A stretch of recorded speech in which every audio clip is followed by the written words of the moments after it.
अच्छा बाबूजी, हम भोजपुरी लोकगीत कलाकार अखिलेश यादव फौजी एक देशभक्ति बिरहा प्रस्तुत कर रहल बानी। हमें विश्वास बा कि आप लोग के पसंद आई। ये कहानी 1962 भारत चीन के युद्ध के दौरान लद्दाख के चुशुल घाटी में भारत और चीन के बीच लड़ा गया, जिसमें 3000 चीनी सैनिक और 120 अहिर जवानों के बीच मुकाबला हुआ था, जिसमें आखिरी गोली आखिरी सांस तक लड़ते हुए 120 में 114 अहिर जवान अपनी शहादत को दिए, मेजर शैतान सिंह के नेतृत्व में। उन सभी वीर अहिरों को नमन करते हुए विनम्र श्रद्धांजलि अर्पित करते हैं। कवि ने 4 लाइन भूमिका में भाव दिया है मास्टर। देश के तमाम जवानों के ऊपर ये लाइन समर्पित है।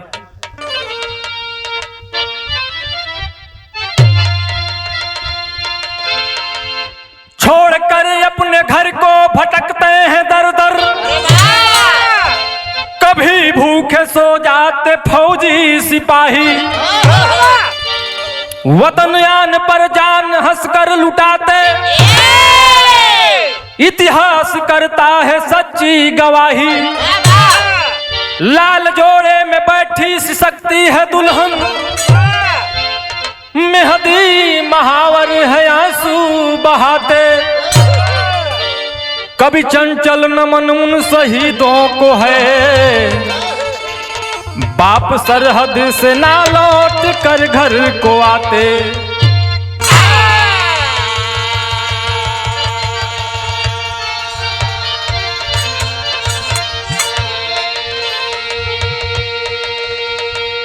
भूमिका के माध्यम से कवि बताना चाहते हैं कि एक फौजी जवान अपने जान का परवाह न करते हुए कश्मीर लद्दाख जैसे दुर्गम क्षेत्रों में जहां -डिग्री तापमान है, कंधे पर बंदूक लिए खड़ा है और देश पे आने वाली तमाम खतरों से निपटने के लिए तैयार है। घर पे बीबी बच्चे बिलख रहे हैं, रो रहे हैं, युद्ध लगा हुआ है, लेकिन उस जवान को बीवी बच्चों की चिंता नहीं है, अपने वतन की चिंता है। एक गजल के भाव लगल बा मास्टर।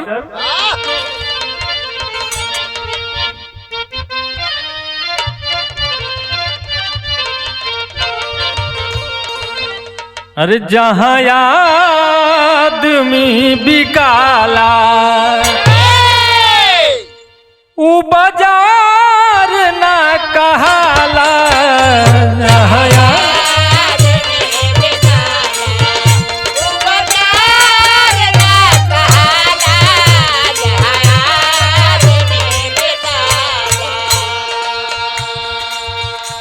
और जहां आदमी बिकाला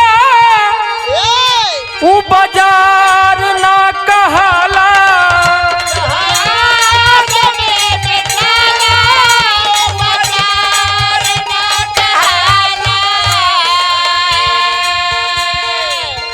अरे जो डूब गया किनारे, जो डूब गया किनारे, मझधार ना कहाला।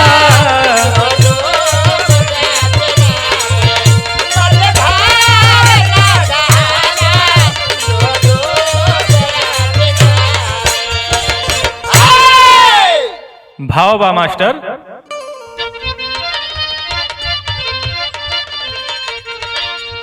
अरे वीरों की वीरता का,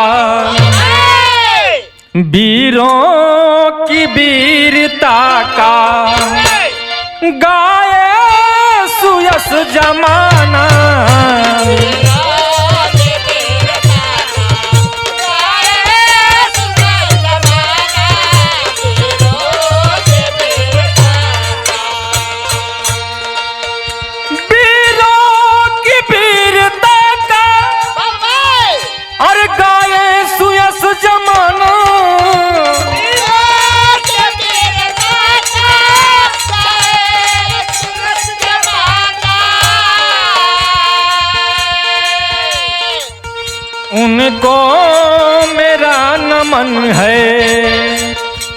उनको मेरा नमन है जो है वतन दीवाना।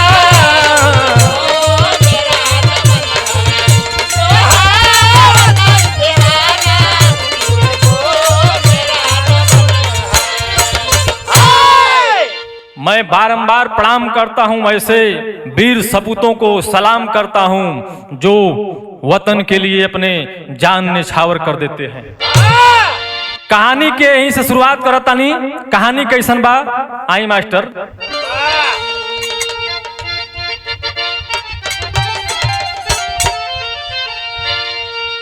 अरे भारत है भव्य वीरों का, है जिसकी शान तिरंगा, सिर से मुकुट है हिमालय, चरणों को धोती गंगा। सन 1962 में जब चीन था आंख दिखाया, मेजर सैतान सिंह नाहर ले सेना कदम बढ़ाया। थे 120 भारत के वे पठाहिर मर्दाना, थी रे जंगला की घाटी दुश्मन का बना ठिकाना।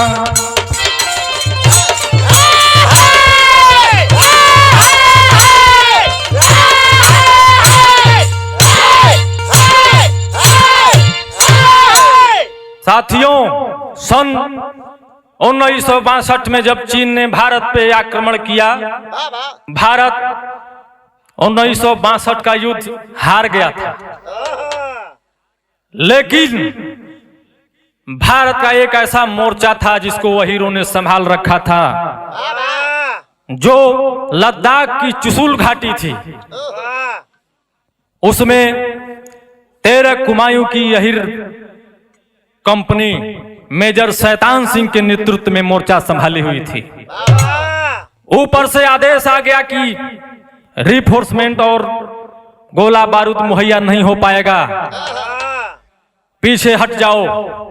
मेजर सैतान सिंह उन जाकर जवानों से बोले कि ऊपर दिल्ली हेडक्वार्टर से आदेश आया है, पीछे हट जाओ। क्या कहना चाहते हो जवानों? जवानों ने कहा, हम भगवान श्री कृष्ण के वंशज हैं और हमने कभी पीछे मुड़ के नहीं देखा। यहीं कट जाएंगे, यहीं मर जाएंगे, लेकिन पीछे कदम नहीं हटाएंगे। और 120 जवानों ने लड़ा, आखिरी गोली आखिरी सांस तक लड़ा। और 120 में 114 जवानों ने शहादत दिया। कहना का मास्टर, यहाँ एक लाइन गीत लगल बा। कौन गीत लगल बा? बजाओ तो।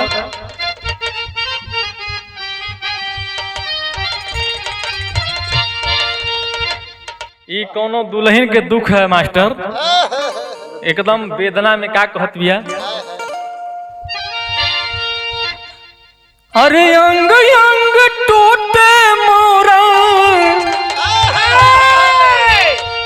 अरे अंग अंग टूटे मोरा, दर्द बदनवा में, काहे न अइला सैया छोड़ के फगुनवा में।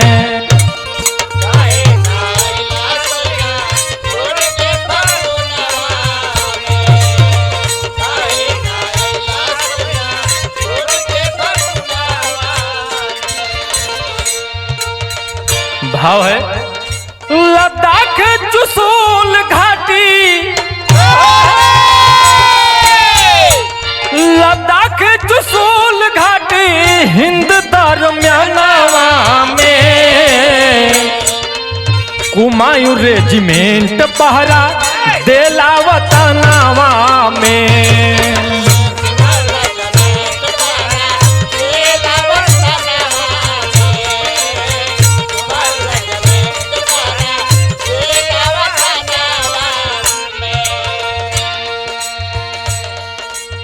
मेजर सैतान सिंह कर अगुवाई,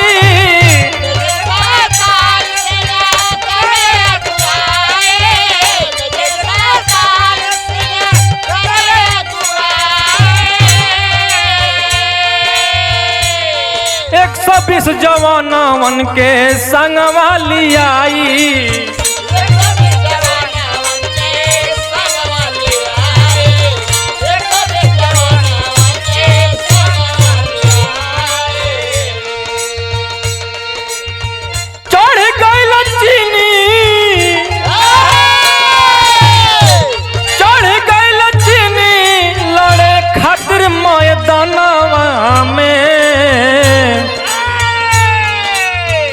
कुमायूं रेजिमेंट पहरा देला वतनवा में।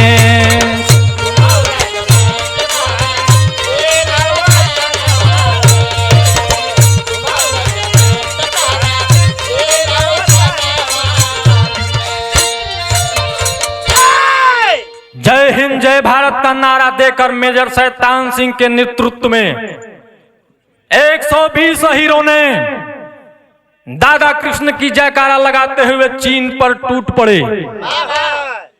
यही पर एक तर्ज बा मास्टर, जौन हमारे स्वर्गीय रामदेव गुरुजी झूम के गावत रहले अपने जवानी के आलम में। बजा दा मास्टर।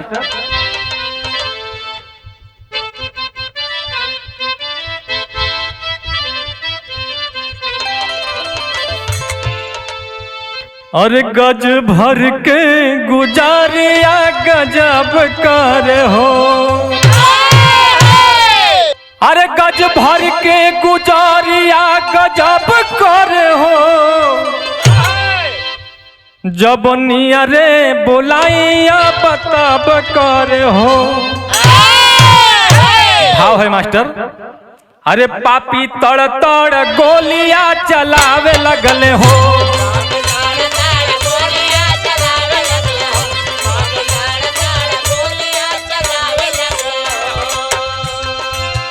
गोला तोप टैंक अपन दगावे लगले हो, पापी ताड़ ताड़ गोलियां चलावे लगले हो।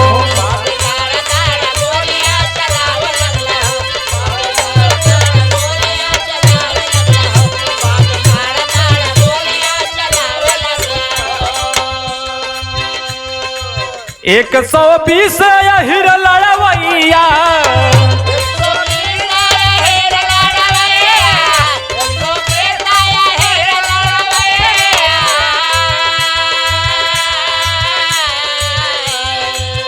लेके गोली गन अपन टूट गईल भैया।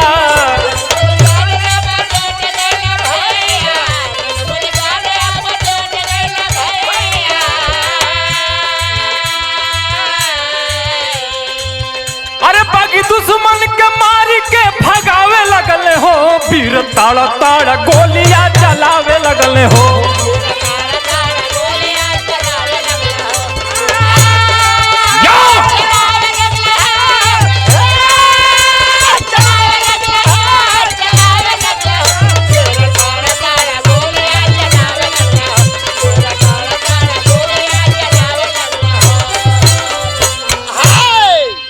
बाबूजी मेजर शैतान सिंह का आदेश का पालन करते हुए हीरो ने मोर्चा संभाल रखा था। उधर से चीनी सैनिक समझे कि ये लोग कमजोर और कम संख्या में है, लेकिन भारत के जवान ताक में थे कि पहले हम फायरिंग नहीं करेंगे। चीन के रणनीति को समझ रहे थे। उधर से 3000 चीनी सैनिकों ने धावा बोल दिया। नजदीक जो ही आए, मोर्चा से 100 मीटर 150 मीटर की दूरी पर अहिर जवानों ने ताबड़तोड़ फायरिंग किया और चीनी सैनिकों के लाशों का खलिहान लग गया। 3000 चीनी सैनिकों को मार गिराया 114 अहिर जवानों ने। यही पे एक तर्ज बा मास्टर।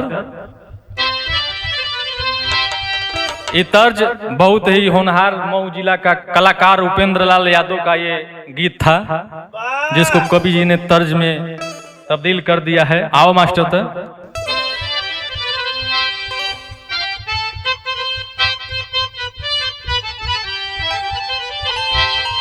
औरतिया कहतिया ननदी से अपने, अरे उठे पीर कमर के नीचे हायल कैले बा और हरदिया पीस ननदो हरदिया पीस ननदो कमरिया घायल कैले बा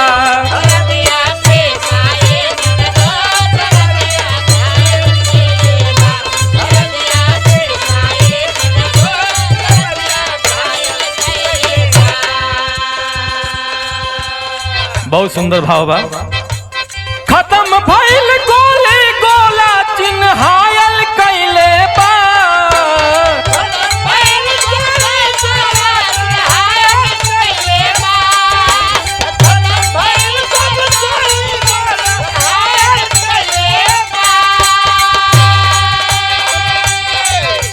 खत्म भइल गोले गोला चिन्हायल कैले बा लड़े मलयुद्ध जवनवा हो गोली से घायल कैले बा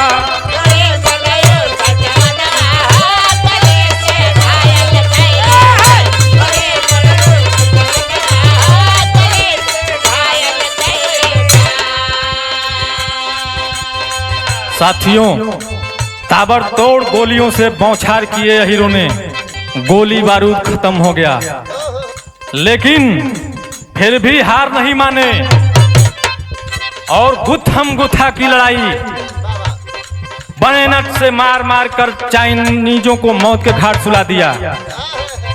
राइफलें टूट गई मारते मारते तो पत्थरों में लड़ा लड़ा कर मारा हीरो ने। एक बहुत ही होनहार सैनिक जो पहलवान था रेवाड़ी जिला का दोनों टांग पकड़कर पत्थर पे जैसे धोबी कपड़ा खींचता है वैसे पटक के सर को कुचल दिया। दहशत का माहौल फैल गया। अंतरा है मास्टर 1300 चीनी माटी मिल गई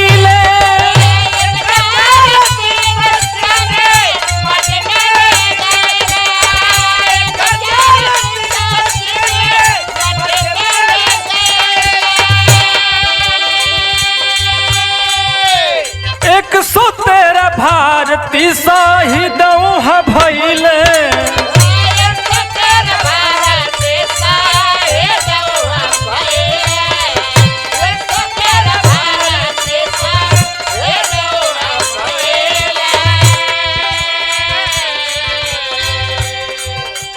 तिरंगा का ओढ़ के चोला कायल कैले बा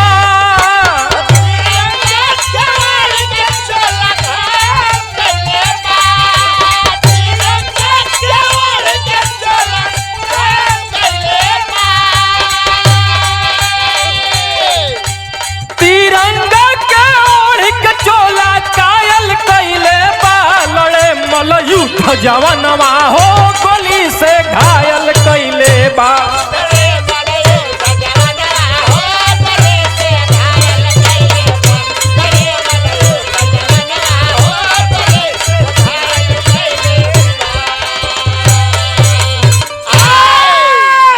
गोली लगने के बाद गोला बारूद खत्म होने के बावजूद भी मल्ल युद्ध गुत्थम गुत्था की लड़ाई करते हुए 3000 चीनियों को मौत के घाट सुला दिया। विनम्र श्रद्धांजलि अर्पित करते हैं मां भारती के वीर सपूतों को।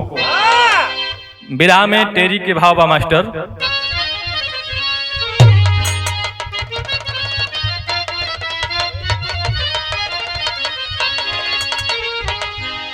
अरे नारा था जिनका बंदे मातरम अरे नारा था जिनका बंदे मातरम हो गए अमर वीर सरहद के शेर जुझारा।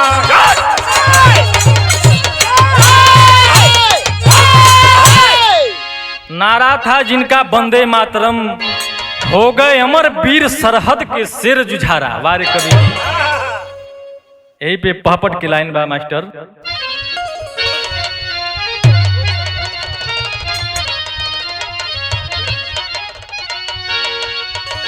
अरे वतन आन बा हमें जान से प्यारा न्यारा भारत के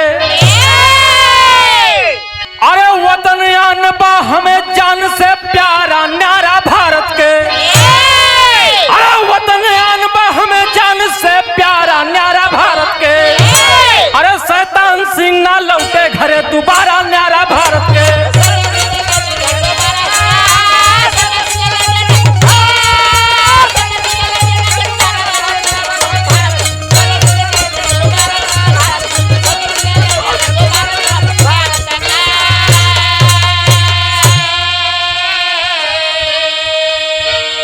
अरे भाग गईले चीनी पीछे कदम हटाई हो, भारत भइले विजयी खत्म भइल लड़ाई हो। अरे कांपे चीनी सुन के जय हिंद का नारा प्यारा भारत के। अरे टिकाना दुश्मन साहस देख हमारा न्यारा भारत के।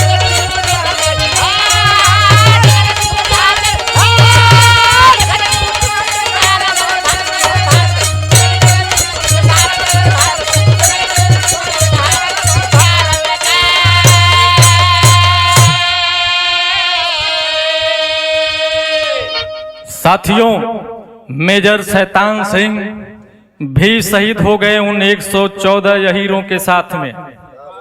मेजर शैतान सिंह बोले, जवानों हमारे पैर में एलएमजी का ट्रिगर रस्सी में बांध दो, मैं जब तक सांस चल रही है तब तक मैं भी लड़ूंगा। जवानों ने आदेश का पालन किया और एलएमजी उनके अंगूठे में एक रस्सी के माध्यम से ट्रिगर में लगा दिया। मेजर शैतान सिंह अंगूठे से, पैर के अंगूठे से ट्रिगर को दबाकर कई सैनिकों को मार के और मौत के घाट सुला दिया और आखिरी में शहादत को प्राप्त हुए। मेजर बोला, जो वहां का बीएचएम होता है, कि किसी भी हालत में मेजर शैतान सिंह का बॉडी दुश्मनों के हाथ नहीं लगना चाहिए। 2 जवान इनका आदेश का पालन करते हुए और मेजर शैतान सिंह को बॉडी को उठाकर और नीचे रिफोर्समेंट जहां पे थी वहां पे लेके आए और उनकी बॉडी दिल्ली हेडक्वार्टर गई। यही पे आला के भाव लगल बा मास्टर।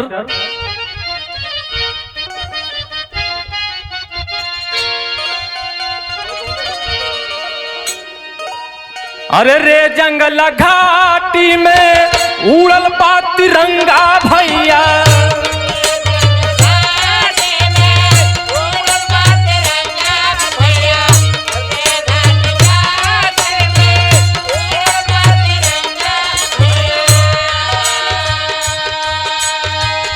विजय के नगाड़े बाजल पूरा हिंदुस्तान।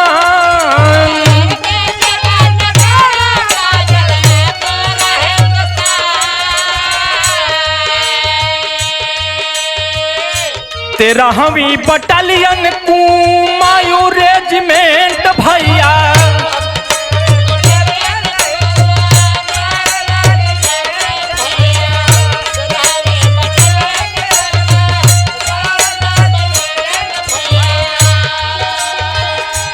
फौज बढ़ावलस हो भारत के सम्मान।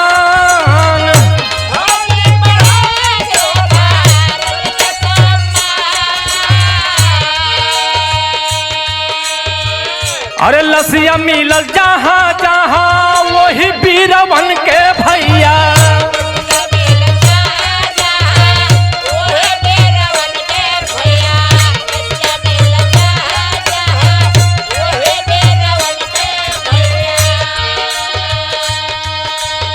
कायम बाट घाटिया में आबाही निशान।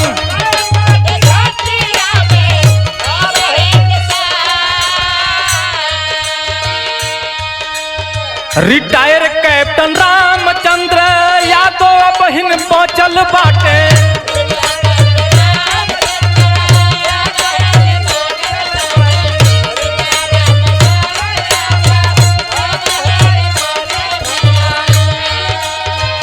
मीडिया के सामने बतावले बयान।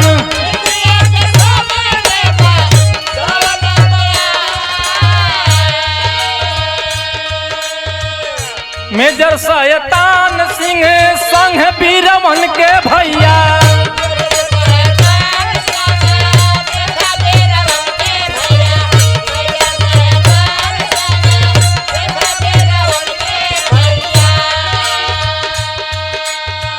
परमवीर चक्र मिलला श्रीमान।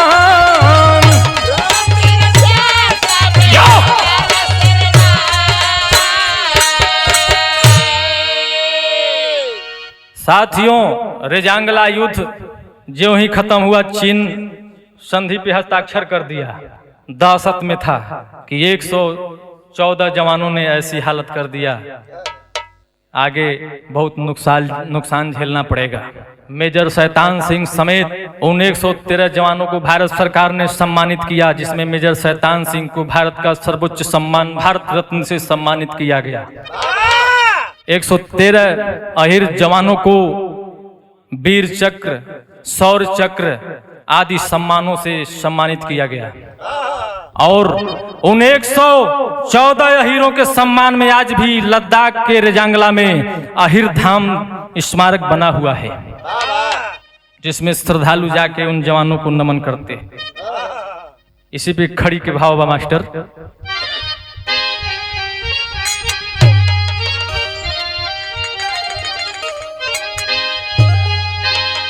अरे भव्य भारत का भूषण अमर बीरवा, अरे भव्य भारत के भूषण अमर बीरवा, लड़ गए पानी पर जवनवा सीमा के हिरवा।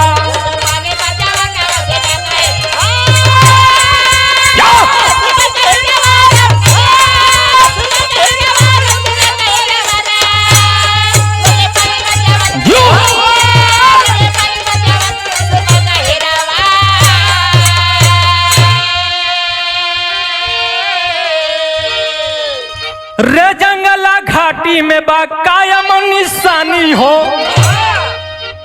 युग युग अमर रही बीरन के कहानी हो। अरे धन बाटी माई ऊ बीरवन के पियावली छिरवा, तो लड़ गए पानी पर जवनवा सीमा के हिरवा।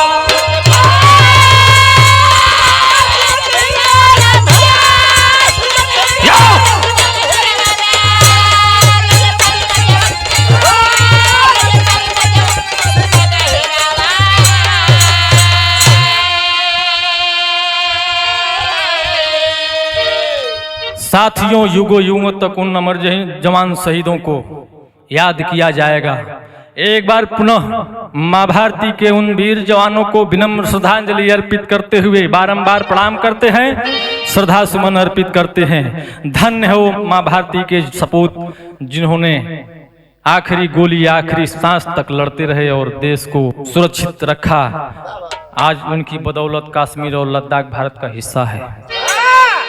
एक बार पुनः प्रणाम करते हैं। जय हिंद, जय भारत। छाप है मास्टर।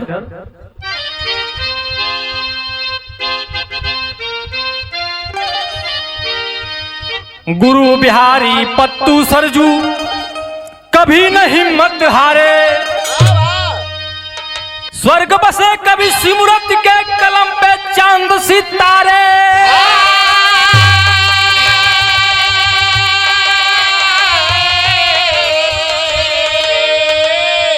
नारा था जिनका वंदे मातरम, अरे नारा था जिनका वंदे मातरम। अखिलेश चंचल पाल दुश्मन को दांव से मारा, नारा था जिनका वंदे मातरम। जाओ जाओ